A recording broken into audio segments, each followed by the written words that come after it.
কথা অনেক আছে, আমার মনে হয় কথা কম কাজ বেশি করতে হবে, কথা কম খেলতে হবে বেশি। আমি শেষ যেই কথাটা একটা বলতে চাই, এই কথাটা একটু সিরিয়াস, তবে এই কথাটা আমি মিন করি, বিশ্বাস করি, এবং সেই জন্য আমি বলতে চাচ্ছি। দেশপ্রেম, ঐকান্তিক ইচ্ছা আর টিম স্পিরিট থাকলে আপনাদের সাফল্যজনক অগ্রযাত্রায় কেউ বাধা হয়ে দাঁড়াতে পারবে না বলে আমি দৃঢ়ভাবে বিশ্বাস করি।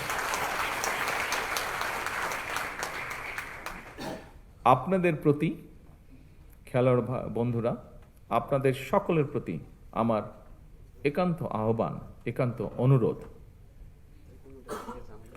পেশাদার খেলোয়াড়ি জীবনে আপনারা কোনো রাজনৈতিক দল বা গোষ্ঠীর প্রতিনিধি নন বা হবেন না দয়া করে।